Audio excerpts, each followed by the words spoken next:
This is Optimal Living Daily, episode 2849, What We Learn About Life from Fairy Tales by Jeff Goins of GoinsWriter.com. And I'm your narrator, Justin Malik, reading you blogs every single day of the year, including holidays.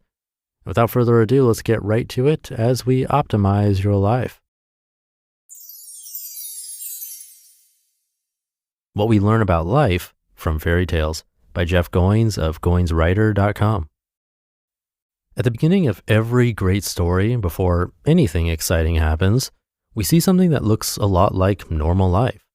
Long before the protagonist slays a dragon or the heroine embarks on a quest, we see her in some unsuspecting place, dreaming of something more.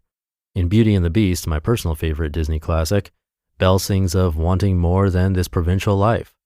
In Star Wars, Luke can't wait to escape the boredom of a farmer's life. And in The Wizard of Oz, Dorothy sings about life somewhere over the rainbow. It's easy to dismiss such people when we meet them in everyday life as dreamers or even downright crazy. But are they really? I used to get up early on Saturday mornings and write essays that I would then save on my computer and share with no one. I dreamed of publishing my stories somewhere, but for years they never left the comfort of my living room. I'm not alone in this dreaming of another life. This is a preoccupation of George Bailey in It's a Wonderful Life and the fixation of Walter Mitty. It's the reason we sometimes daydream or stay up late watching movies. Our lives are haunted by the ghosts of what might have been.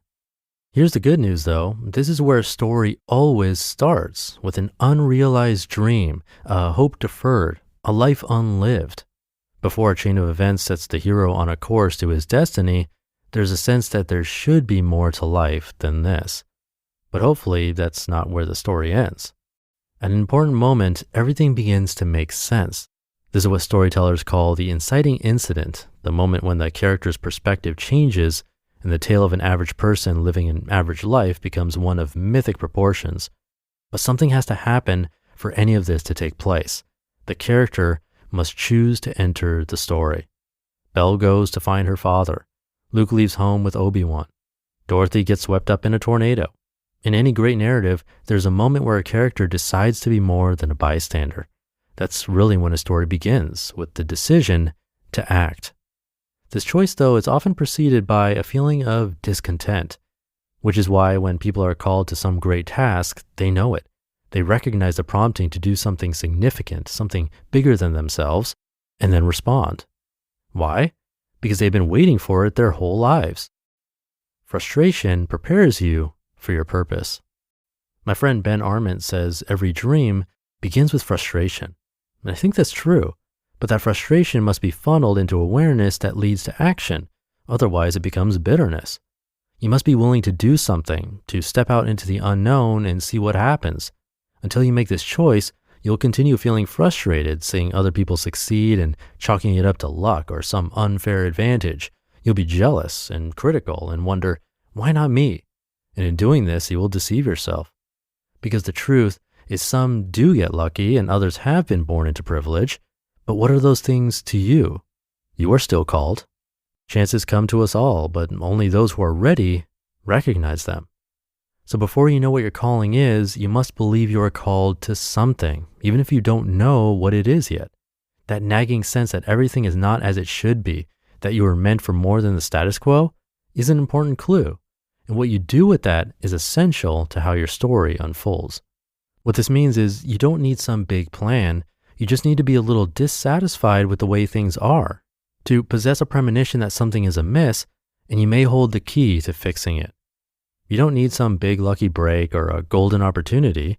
You don't even need to just know what you're supposed to do. You just need the willingness to begin.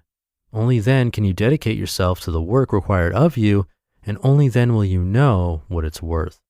Without this awareness, you won't be able to recognize the opportunities that come, and they always come to those with open eyes. Action is required.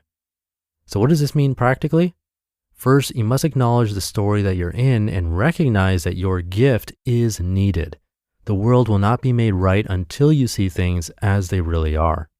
Then, embrace the frustration that you feel and decide to do something about it. Committing to a course of action is essential to getting unstuck. Finally, you must act, paying attention to the lessons you'll learn along the way and stay flexible enough to change course as you discover new information.